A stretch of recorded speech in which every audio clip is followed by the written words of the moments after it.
Puji Tuhan, salam semuanya. Berapa banyak yang diberkati Tuhan. Saya percaya kita semua diberkati Tuhan. Dan Tuhan ada bersama-sama dengan kita. Dan saya percaya Tuhan punya rencana besar atas hidup kita. Dan kita semua mau menjadi orang-orang yang bertumbuh di dalam Tuhan. Yang percaya katakan amin. Saya melihat bahwa tahun ini, tahun 2025 adalah the year of harvest. Ya, harvest itu bicara tentang penuaian jiwa-jiwa. Dan saya sangat percaya bahwa kita semua berjalan dalam Tuhan di tahun ini ya. Dan kita semua merindukan supaya terjadi tuaian jiwa juga di tempat ini. Yang percaya katakan amin. Nah, kita rindu supaya terjadi juga pertumbuhan rohani bagi jemaat yang kita layani, jemaat yang setia beribadah kepada Tuhan. Dan itulah yang menjadi kehendak Tuhan bagi kita semua. Jadi saya percaya kita semua mau bergerak bersama dengan Tuhan. Nah, pagi hari ini saya mau berbicara tentang bertumbuh di dalam Tuhan. Ini penting sekali. Minggu depan kalian berulang tahun yang kedua ya. Ulang tahun yang kedua itu kita juga bisa melihat apakah terjadi penuaian jiwa yang kita sudah alami atau belum. Apakah sudah terjadi pertumbuhan jemaat, pertumbuhan rohani kita atau belum.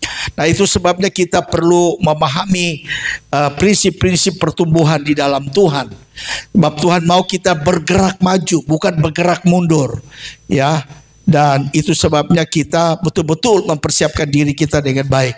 Mari kita buka firman Tuhan. Kolose pasal yang kedua ayat 6 sampai dengan ayat yang ke-10. Kolose pasal yang kedua ayat 6 sampai dengan ayat yang ke-10.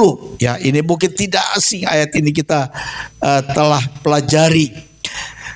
Ayat yang ke-6 Kolose 2. Kamu telah menerima Kristus Yesus. Ya, kita semua yang ada telah menerima Yesus Tuhan kita. Karena itu hendaklah hidupmu tetap di dalam Dia.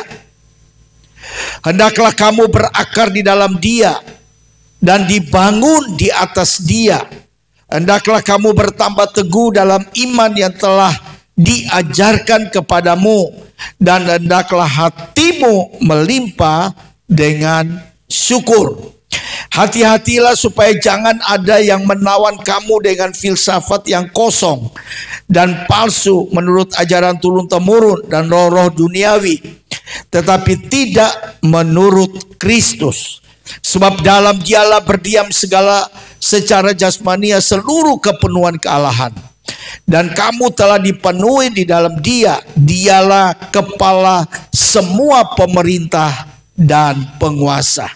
Nah, kalau kita membaca surat yang ditulis oleh Rasul Paulus kepada jemaat di Kolose, maka kita bisa mengambil satu kesimpulan bahwa Paulus merindukan bahwa jemaat di Kolose mengalami pertumbuhan yang sangat pesat.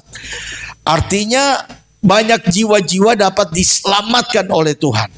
Nah, kalimat kunci yang saya ambil dari seluruh pembacaan adalah bagaimana agar setiap jemaat Tuhan dapat mengalami pertumbuhan.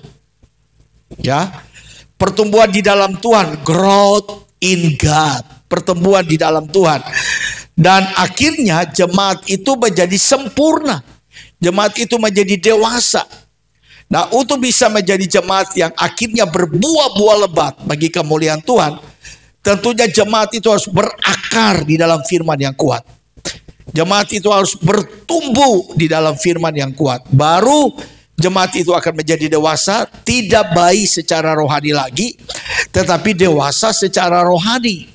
Artinya akhir hidupnya kita melihat ada buah-buah yang keluar dari diri jemaat ini. Buah-buah inilah yang membuat apa? Kita bisa menuai jiwa.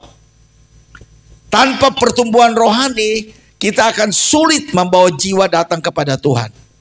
Jadi kalau rohani kita bertumbuh di dalam Tuhan, maka otomatis kita juga akan punya hati yang kuat untuk bisa membawa orang-orang yang belum diselamatkan oleh Tuhan untuk mengenal Yesus sebagai Tuhan dan Juru Selamat. Yang percaya katakan amin. Nah, bagaimana kita bisa bertumbuh di dalam Tuhan? Ini pertanyaan yang harus kita jawab bersama-sama lewat khotbah yang saya ingin sampaikan. Bagaimana kita bisa bertumbuh? Pertumbuhan itu bukan karena jemaat yang bertumbuh saja, tapi para pelayan Tuhan, para pengurus Tuhan, pastikan bahwa saya bertumbuh. Hamba-hamba Tuhan juga pastikan bahwa kita bertumbuh di dalam Tuhan. Dan kalau kita bertumbuh dalam Tuhan, maka kita punya pengaruh yang kuat di dalam pelayanan kita. Yang percaya, katakan amin. Nah, bagaimana kita bisa bertumbuh di dalam Tuhan? Yang pertama adalah kita harus menerima Kristus sebagai Tuhan bagi diri kita. Menerima Kristus sebagai Tuhan bagi diri kita. Di dalam ayat 6 yang kita baca tadi. Jadi dalam kehidupan anak-anak Tuhan, banyak yang menghendaki Kristus sebagai juru selamat yang sekedar mengampuni dosa saya. Udah ya, saya udah berdosa, ya sudah ampuni. Dan ada orang yang bilang, yang penting saya selamat ketika saya tinggalkan hidup saya yang lama. Saya menerima Yesus, saya diselamatkan. Tetapi itu bukan kita menerima dia sebagai Tuhan dan Allah yang mengatur seluruh aspek kehidupan kita. Jadi Tuhan bukan menjadi penyelamat saja, tapi kita harus mempercayakan dia untuk mengatur seluruh kehidupan kita setiap hari. Itu yang paling penting. Nah, jadi menjadikan Kristus sebagai Tuhan dan Allah berarti ada satu sikap yang tunduk dari diri kita, taat dari diri kita kepada apa yang Tuhan firmankan. Setiap minggu kita mendengar khotbah-khotbah, setiap minggu kita mendengar firman Tuhan yang berbagai-bagai topik yang kita dengar. Tapi apakah hari ini kita betul-betul berkata bahwa Tuhan, saya sudah menerima Engkau sebagai Tuhan dan Juru Selamat. Saya menjadi Engkau Tuhan dan Allahku yang mengatur seluruh aspek hidupku. Dan saya bertumbuh di dalam Engkau. Nah, menjadikan Kristus sebagai Tuhan juga berarti kita punya prioritas hidup ini dengan Tuhan. Ini penting sekali. Prioritas hidup kita dengan Tuhan adalah kita harus menyediakan waktu kita, hati kita, hidup kita untuk menjadi orang-orang yang setia beribadah kepada Tuhan. Ini adalah komitmen hati kita. Komitmen hati kita untuk beribadah, komitmen hati kita untuk melayani Tuhan, komitmen hati kita untuk memberikan yang terbaik bagi pekerjaan Tuhan. Itulah prioritas kita. Jadi prioritas kita yang pertama adalah Tuhan. Itu yang paling penting. Kalau kita sudah menjadikan dia juru selamat dan Tuhan atas hidup kita, yang mengatur seluruh hidup kita, maka kita juga harus sebagai orang yang percaya kepadanya, kita memprioritaskan Tuhan di dalam hidup kita. Jadi Paulus memberikan contoh yang baik mengenai dirinya sendiri yang menjadikan Kristus pusat kehidupannya. Artinya hidup yang lama dia tinggalkan, dia terus berlari, dia terus mengejar akan Tuhan. Hal-hal yang menjadi sampah dalam hidupnya dia tinggalkan, tapi dia fokus kepada Tuhan. Nah, itu kekristenan yang bertumbuh. Kalau kita bertumbuh, kita harus berlari-lari mengejar Tuhan. Berlari-lari mengejar Tuhan. Dan kita hidup di dalam dia, dan dia akan memberkati kita. Jadi yang pertama, bagaimana kita bertumbuh di dalam Tuhan? Yang pertama, saya percaya kita semua telah menerima Yesus sebagai Tuhan dan Juru Selamat. Yang percaya katakan amin. Yesus sudah ada di dalam hidup kita hari ini. Dan sekarang kita sendiri yang mengambil keputusan untuk mau bertumbuh di dalam Tuhan. Yang kedua, bagaimana kita bisa growth in God? Bagaimana kita bisa bertumbuh di dalam Tuhan? Yang kedua, kita tetap tinggal di dalam dia. Di dalam ayat 6 ini juga. Ya, kita tetap tinggal di dalam dia. Nah, kehidupan kekristenan bicara tentang hubungan. Ya, yaitu hubungan kita dengan Allah dan hubungan kita dengan sesama kita. Ini yang disebut loving God, loving people. Kalau kita punya hubungan dengan Allah baik, saya percaya hubungan kita juga dengan sesama akan menjadi baik. Kalau hubungan kita baik dengan sesama, maka saya percaya kita bisa membawa mereka yang lain yang belum diselamatkan oleh Tuhan untuk percaya Yesus sebagai Tuhan dan Juru Selamat. Amin.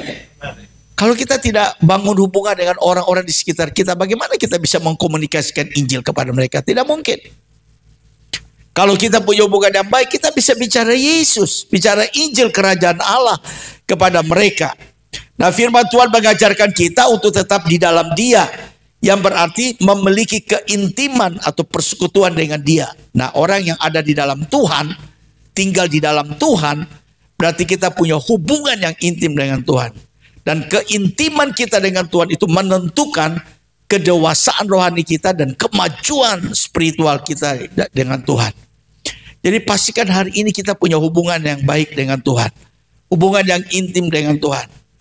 Arti lain adalah kalau kita punya hubungan yang intim dengan Tuhan, maka kita juga akan terus berjalan bersama Tuhan. Orang yang memiliki keintiman dengan Tuhan, maka dalam setiap masalah yang dihadapinya, ia sadar betul bahwa Tuhan tidak pernah meninggalkannya. Ya, dia tetap memiliki keyakinan bahwa Allah senantiasa berjalan bersama dengan dia. Hebatnya kalau orang tinggal di dalam Tuhan. Amin. Kita yakin kemana kita pergi ada Tuhan. Ya, kemana kita melangkah, Tuhan udah lebih dulu berjalan di depan kita. Kalau Tuhan udah lebih dulu jalan depan kita, Dia akan menjadi penerobos dalam hidup kita. Kita tinggal ikut saja. Terobosan rohani itu bisa terjadi dalam hidup kita kalau kita menjadikan Tuhan itu yang berjalan di depan kita dan menuntun langkah kita, sehingga kita menjadi orang-orang yang luar biasa di dalam Tuhan.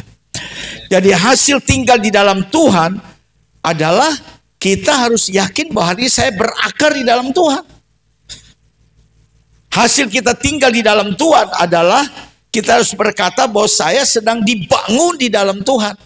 Saya sedang berdiri teguh kuat di dalam Tuhan dengan iman saya kepada Tuhan. Dan kita juga akan mengalami kelimpahan syukur kita kepada Tuhan. Ya, ini yang saya mau sampaikan kepada kita, bahwa kita tinggal di dalam Tuhan. Saya berdoa masa-masa yang sukar, masa-masa yang sulit, masa-masa yang banyak tantangan. Ya, kita lihat di mana-mana banyak orang berteriak hari-hari ini dalam penderitaan, kesusahan. Nah, kita tidak bisa menjadi orang yang diberkati Tuhan kalau kita tidak tinggal di dalam Tuhan. Kita harus yakin betul kita tinggal di dalam Tuhan. Kalau kita tinggal di dalam Tuhan, segala rencana-rencana ke depan, apapun yang kita pikirkan, apapun yang kita rindukan, Tuhan pasti buka jalan. Karena tidak ada jalan yang tertutup di hadapan Tuhan. Tuhan sedang membuka jalan bagi kita. Kalau kita percaya, pintu-pintu yang tertutup akan dibukakan oleh Tuhan. Apa yang tidak pernah kita pikirkan, itu yang Tuhan sediakan bagi kita semua. Jadi kita harus tetap bertumbuh di dalam Tuhan. Dibangun juga di dalam Tuhan. Nah, bagaimana kita bisa bertumbuh? Yang ketiga adalah kita berakar dan dibangun di dalam Dia. Ayat yang ke-7. Nah, kalau kita bicara tentang akar, akar itu adalah satu kekuatan. Akar itu berasal dari kata radix. Radix itu bicara akar. Nah, kalau sebuah pohon bisa berdiri kuat, berdiri kokoh, di mana kita lihat angin, tofan, badai boleh datang, tapi dia tetap berdiri kuat. Itu berarti akarnya memang kuat. Akarnya itu tancap lebih dalam. Untuk apa? Dia bisa menemukan, dia bisa mendapat nutrisi, dia bisa mendapat sari-sari yang baik untuk pertumbuhan daripada pohon itu sendiri. Dan pada akhirnya kita melihat bahwa karena dia kuat berdiri kokoh, maka dia juga mengeluarkan buah-buah dari pohon itu yang bisa kita nikmati. Nah, hidup kita Kristen juga demikian. Ya, kita harus merambat lebih kuat di dalam firman Tuhan. Ya, kalau kita punya ikatan yang kuat, maka itu akan membuat kita menjadi orang Kristen yang stabil, orang Kristen yang kokoh. Ya, saya mau katakan bahwa walaupun badai hidup ini banyak sekali, ya, setiap tahun pasti ada badai, tiap tahun pasti ada goncangan. Tapi kalau kita berdiri kuat dalam Tuhan, goncangan sekuat apapun datang menimpa kita, kita percaya bahwa Tuhanlah menuntun kita dan Tuhan juga akan memberkati kita. Yang percaya katakan amin. Jadi kita tidak perlu takut, tidak perlu goncang, tidak perlu goyah, tapi kita tetap berserah sepenuhnya kepada Tuhan. Ya, dalam bahasa Yunani akar itu disebut riso, yang berarti menjadi stabil ketika akar itu tertancap ke dalam. Nah, kehidupan kita juga, kehidupan iman kita juga begitu, harus kokoh. Bila kita memiliki akar iman yang kuat, maka sangat penting di dalam hidup kita adalah hubungan kita dengan Tuhan, keintiman kita dengan Tuhan, yang membuat kita senantiasa tinggal di dalam Tuhan. Bagaimana ciri orang yang tinggal dalam Tuhan? Dia punya gaya hidup yang juga berbeda dengan orang dunia. Dia suka baca firman, dia suka merenungkan firman, dia suka berdoa, dia suka ikut call, ya. Itu orang yang tinggal di dalam Tuhan. Tapi kalau kita hanya sekedar 1 minggu 1 kali datang ke gereja, kita tidak akan menjadi kuat. Persoalan datang kita goyah. Kita bisa tinggalkan Tuhan, kita bisa jauh dari Tuhan. Kita lebih cenderung terpengaruh dengan hal-hal duniawi, membuat kita tidak bisa maju dalam kekristenan kita kepada Tuhan. Saya berdoa semua jemaat di tempat ini harus maju di dalam Tuhan. Amin. Harus maju di dalam Tuhan. Keluarga kita juga harus maju di dalam Tuhan. Kuncinya cuma satu. Kita tinggal di dalam Tuhan setiap hari dalam hidup ini. Yang percaya katakan amin. Nah, yang keempat adalah ayat yang ke-7 tadi, melimpah dengan syukur. Saudara-saudara, saya seringkali berkata bahwa ada kekuatan kalau kita bersyukur kepada Tuhan. Ada power, ada kuasa di balik ucapan syukur kita. Jadi kita harus lebih banyak hidup kita hari-hari ini dalam keadaan kita terjepit, dalam keadaan kita tertekan, kita lagi sakit, lagi banyak masalah, kita harus bisa mengucap syukur. Lawan dari mengucap syukur itu apa? Bersungut-sungut, menggerutu, mengomel. Nah, hari ini Tuhan ingatkan kita, di dalam hidup kita mengiring Tuhan, apa yang paling banyak yang kita lakukan setiap hari dalam hidup ini dengan Tuhan? Banyak bersyukur atau banyak bersungut-sungut? Ya, seharusnya banyak bersyukur. Tapi yang kenyataan ini lebih banyak orang bersungut-sungut. Memang kata syukur itu kalau kita ucapkan enak didengar. Tapi melakukan itu betapa sulitnya, saudara-saudara. Jadi kalau kita tidak betul-betul bertumbuh di dalam Tuhan, maka kita akan sulit bersyukur. Tapi kalau kita bertumbuh di dalam Tuhan, rohani kita, maka kita akan mengucap syukur senantiasa kepada Tuhan. Hidup kita melimpah dengan syukur. Nah, jadi orang-orang yang memiliki keintiman dengan Allah, bukan hanya dia akan mengalami pertumbuhan di dalam kerohaniannya saja, artinya pengenalan hidupnya dengan Tuhan saja, tetapi dia memiliki akar iman yang kuat, dan dia juga akan mengucap syukur. Saya berdoa kepada saudara sekalian, mari kita belajar banyak mengucap syukur kepada Tuhan. Nah, saya punya 2 orang anak. Jadi, dua-dua belum menikah. Satu kerja di bank, satu jadi dokter yang bertugas sekarang di Kupang. Nah, jadi mereka 2 memang sudah dewasa. Sudah kuliah selesai, sudah bekerja dengan mapan, baik. Hanya belum punya jodoh. Belum punya teman hidup. Kadang-kadang kita sebagai orang tua ragu juga apakah dia menikah atau enggak. Apalagi kita udah usia, udah lanjut begini, udah banyak putih. Ini karena disemir aja jadi hitam. Tanya kalau mau dilepas putih semua, saudara-saudara. Orang udah 50 ke atas tuh, ya 40 udah rambut putih. Kalau kita rambut putih tuh ingat betul kita udah tua. Jangan bilang, oh gua masih muda. Kita nih semua udah 40 tahun ke atas, kita udah tua. 50, kan firman Tuhan bilang, Mazmur 19:10, umur kita 70 tahun. Kalau Tuhan izin selebihnya 80 tahun dan seterusnya. Tapi apa? Penderitaan yang kita alami. Sakit-sakitan lah, ya. Jadi, selagi kita masih hidup ini, mari kita lebih banyak berbuat yang terbaik bagi Tuhan. Ya, saya berdoa dengan isi 7 tahun supaya Tuhan, kalau boleh mereka menikah selama saya masih hidup. Tuhan, kalau boleh kedua anak saya ini mereka membangun bahtera rumah tangga dengan baik. Tuhan, kalau boleh saya bisa menggendong cucu. Sampai sekarang saya belum bisa menggendong cucu. Belum ada anak. Pak Gideon udah punya cucu? Belum juga. Bali? Belum juga, saudara-saudara. Tuhan udah mau datang ini. Yang muda-muda ini lagi pacaran, cepat menikah. Jangan tunggu lagi, menikah. Mungkin kita bilang, aduh saya belum punya uang, belum punya rumah. Gak apa-apa, menikah dulu. Saya waktu menikah itu saya masih koas. Belum jadi dokter. Tapi saya menikah. Saya udah janji sama Tuhan, 28 tahun umur saya harus menikah. Saya harus dapat cewek, wanita, jadi ibu, anak-anak 25 tahun. Dari 25 tahun, 28 tahun kami menikah. Saya belum kerja, masih koas, masih sekolah, belum selesai jadi dokter. Nah, istri saya banting tulang kerja, dia di bank. Dan akhirnya waktu anak yang pertama lahir, itu mamanya bilang, udah kalau nggak sanggup beli susu, bikin beras air tajin. Jadi air tajin dari beras aja. Udah itu aja kasih minum anak. Itu juga anak jadi sehat kuat kok.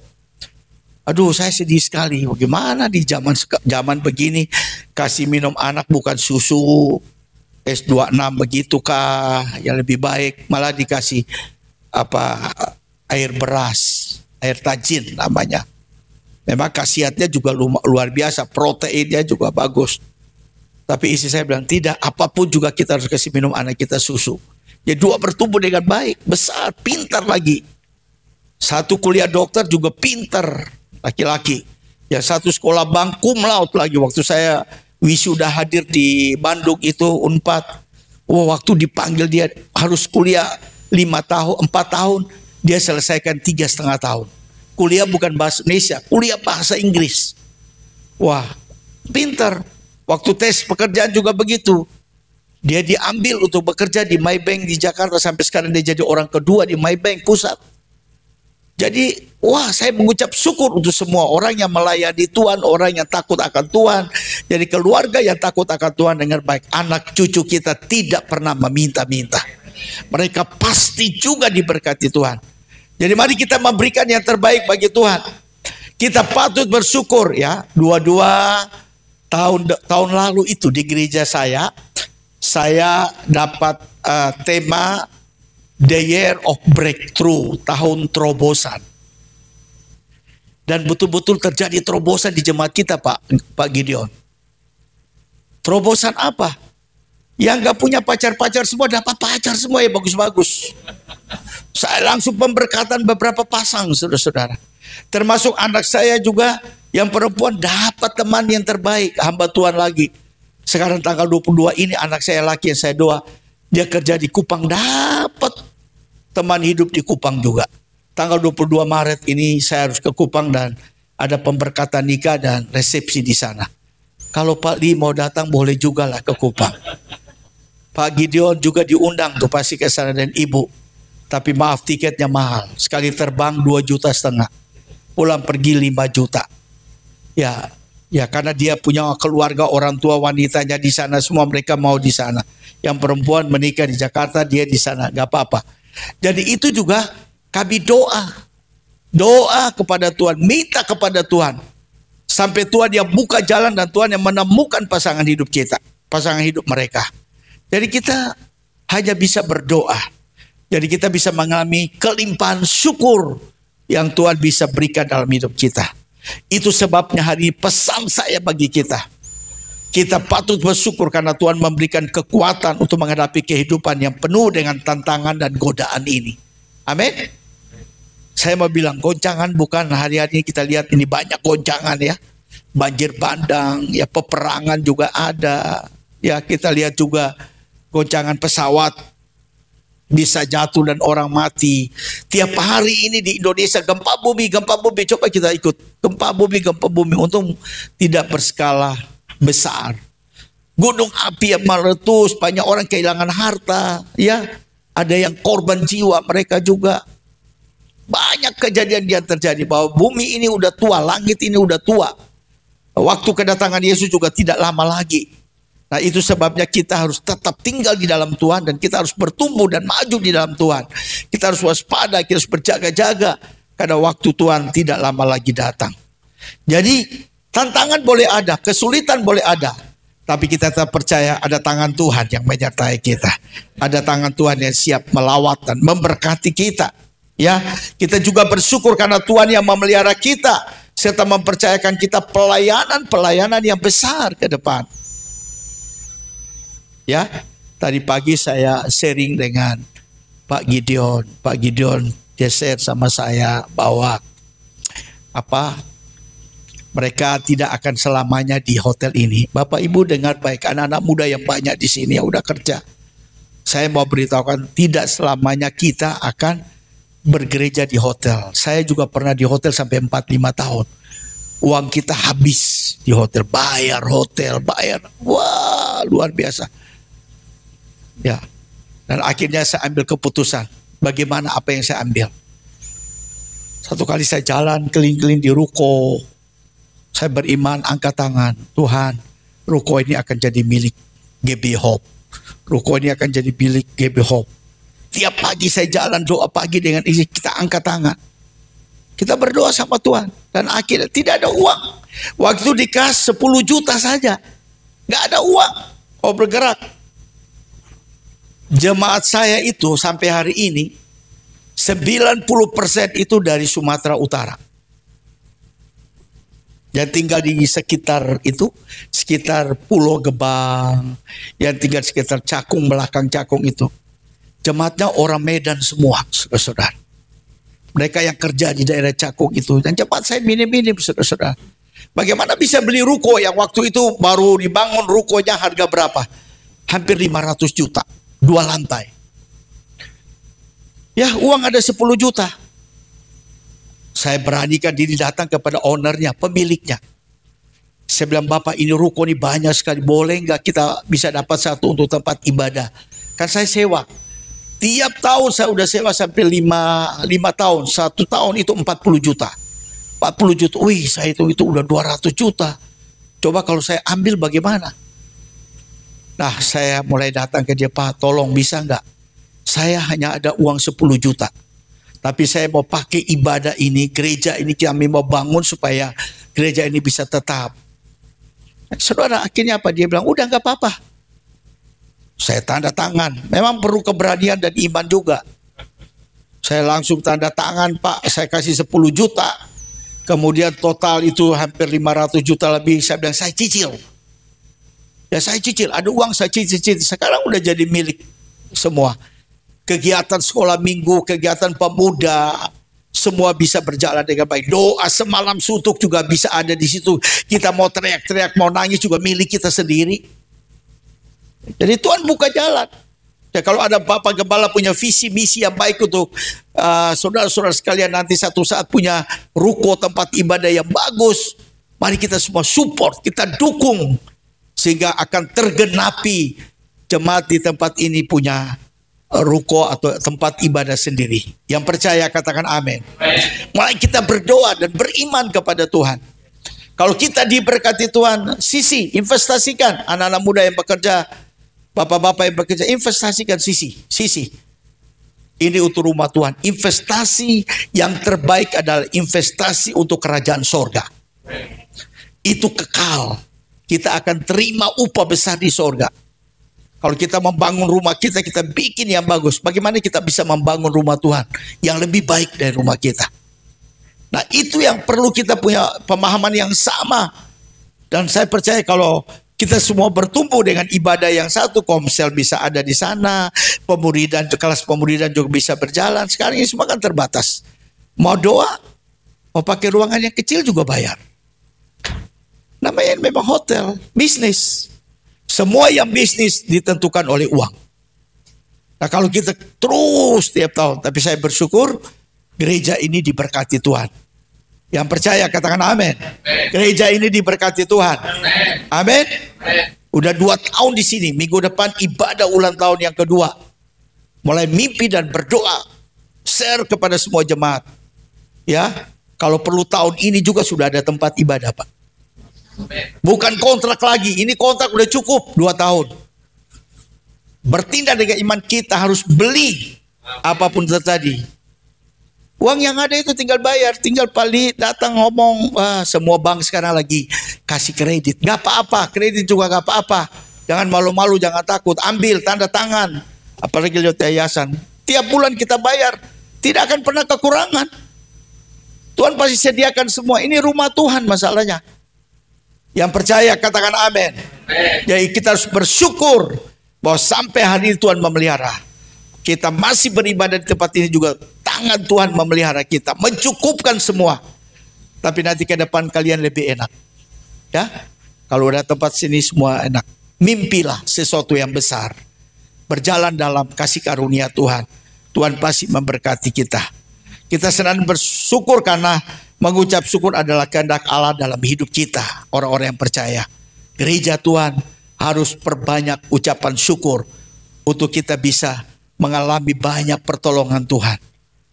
Ya, saya pesan kepada Pak Li. Jangan bosan-bosan komunikasikan ini kepada jemaat. Kalau jemaat sudah tahu visi dan misi dan dia pasti juga akan tergerak. Jadi kalau perlu ngomong sama mereka. Kalau sudah nanti mau punya gereja, daripada makan durian mahal, uang durian itu kasih untuk pembangunan gereja.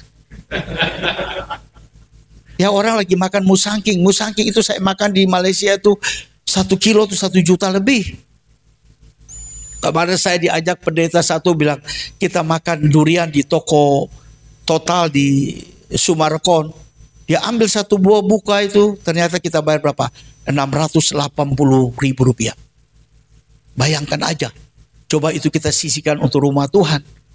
Ya, belanja-belanja kita di luar, makan-makannya sih kita sisih. Janganlah, di gereja lagi butuh, kita bagi. Ibu-ibu harus pintar, ngatur uang dengan baik. Bilang sama suami, Pak, kita mau punya ruko. Jadi mari kita semua doa. Anak muda, sekolah minggu semua. Ya, perlu semua terlibat. Ya, saya dulu begitu juga, di gereja saya begitu. Tiap bulan harus bayar sekian lah. Ya sekitar 15 sampai 20 juta. Itu saya harus ada, tiap bulan harus bayar. Dan itu saya bilang kepada jemaat. Jadi anak-anak sekolah minggu juga saya waktu itu bikin celengan. Celengan kecil, semua anak-anak dapat 1, bawa pulang. Habis yang muda-muda dapat 1. Kemudian yang keluarga dapat 1 semua. Jadi mereka tuh celengan uang kecil-kecil semua. 1.000, 2.000 mereka masuk. Waktu datang pada akhir bulan atau akhir tahun saya suruh kumpul. Uangnya banyak sekali saudara-saudara. Puluhan juta. Dan itulah yang membuat kita semua bergerak. Dari kita untuk kita dan untuk Tuhan. Maka Tuhan akan memberkati kita. Kita tidak pernah kekurangan. Percayalah. Kalau kita memperhatikan pekerjaan Tuhan. Pelayan itu kita nggak pernah kekurangan. Tuhan selalu buka jalan. Tuhan selalu sediakan yang terbaik bagi kita. Itu sebabnya hari ini kita lebih banyak bersyukur. Kenapa kita bersyukur? Karena kita semua mau bertumbuh dan bergerak. Ya, kalau kalian sudah bisa beli gedung gereja, saya janji nih sama Pak Gembala tadi. Pokoknya kalau sudah ada ruko, ibadah pertama pentabisan, saya akan datang hadir. Duduk di situ dan dengar. Pak Yohanes Anwar akan tabiskan atau apa. Pokoknya saya akan dengar. Dan saya percaya tahun ini juga bisa Tuhan sediakan. Yang percaya katakan amin. Amin. Mari kita semua bangkit berdiri. Haleluya, haleluya.